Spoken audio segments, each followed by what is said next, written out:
जरा सोचिए, अगर कोई इंसान बिस्तर पर लेटे लेटे भगवान का नाम जपता है, तो क्या उसका जप स्वीकार होता है या उसे अधूरा और अपवित्र मान लिया जाता है? बहुत से लोग मानते हैं कि नाम जप हमेशा बैठकर, स्नान करके और सही विधि से होना चाहिए। लेकिन एक ऐसी कथा है जिसमें यह धारणा हमेशा के लिए बदल दी। यह कथा सिर्फ एक व्यक्ति की नहीं, बल्कि उस गहरे रहस्य की है जिसे मृत्यु के देवता यमराज ने स्वयं स्वीकार किया।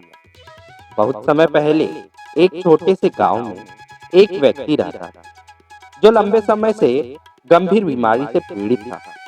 उसका शरीर इतना कमजोर हो चुका था कि वह न मंदिर जा सकता था, न जमीन पर बैठ सकता था। उसका पूरा जीवन बिस्तर पर सिमट गया था। गांव के लोग उसे बेकार समझने लगे थे, लेकिन उसी बिस्तर पर लेटे लेटे उसने अपने जीवन का सबसे पवित्र कार्य शुरू कर दिया। वह दिन रात केवल एक ही शब्द का जाप करता रहता। वह भगवान का नाम। उसके पास न माला थी, न शास्त्र, न कोई पूजा विधि। वह बस आंखें बंद करता और धीमी आवाज में प्रभु का स्मरण करता। कई बार लोग उसका मजाक उड़ाते और कहते कि बिस्तर पर लेटे लेटे किया गया जप किसी काम का नहीं होता। एक पंडित ने तो उसे साफ शब्दों में कहा कि इस तरह नाम जप करना शास्त्रों के विरुद्ध है। तब उस रोगी ने बहुत शांति से उत्तर दिया, अगर भगवान दिल की सुनते हैं तो क्या वे यह भी देखेंगे कि शरीर किस अवस्था में है? समय बीतता गया और एक रात वह व्यक्ति बिस्तर पर लेटा लेटा नाम जप करते हुए धीरे धीरे अपनी अंतिम सांसों की ओर बढ़ने लगा। कमरे में एक अद्भुत शांति फैली हुई थी। तभी अचानक यमदूत वहां प्रकट हुए, लेकिन जैसे ही वे उसके पास पहुंचे, वे रुक गए। उस साधारण से कमरे में एक अलौकिक प्रकाश फैल चुका था और उस व्यक्ति के होठों पर अंतिम शब्द था भगवान का नाम। जब वह आत्मा यमलोक पहुंची तो वहां एक अजीब सा दृश्य था। यमराज स्वयं उठ खड़े हुए और यमदूत से बोले कि यह आत्मा यहाँ की नहीं है।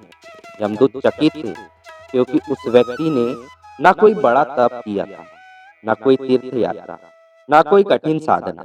उसने तो बस बिस्तर पर लेटे लेटे नाम जप किया था। तभी यमराज ने स्वयं वह रहस्य उजागर किया, जिसे जानकर स्वयं देवता भी मौन हो गए। यमराज ने कहा कि नाम जप का फल आसान से नहीं, भावना से मिलता है। जो व्यक्ति आलस्य में लेटकर नाम जप करता है वह दोष होता है, लेकिन जो व्यक्ति असहाय अवस्था में, रोग में या अंतिम समय में पूरी श्रद्धा से प्रभु को याद करता है, उसका नाम जप हजारों यज्ञों से भी अधिक पुण्य देता है। क्योंकि उस समय मन में कोई दिखावा नहीं होता, कोई अहंकार नहीं होता, केवल समर्पण होता है। इसलिए कहा गया है कि अगर आप थके हुए हैं, दुखी हैं या बिस्तर पर लेटे हुए हैं और फिर भी आपके मन में प्रभु का नाम स्वतः आ रहा है, तो उसे रोकिए मत। वह नाम जप आपके जीवन का सबसे शुद्ध जप हो सकता है, क्योंकि भगवान हमारे बैठने या लेटने को नहीं देखते, वे सिर्फ हमारे मन की सच्चाई और आत्मा की पुकार सुनते हैं। तो दोस्तों, वीडियो अगर आपको अच्छा लगा, वीडियो को लाइक, हमारे चैनल को सब्सक्राइब और बेल आइकन पर क्लिक कर दीजिए। वीडियो को ज़्यादा से ज़्यादा शेयर करके कमेंट में हर हर महादेव और जय श्री राम जरूर लिखिए। हर हर महादेव दोस्तों।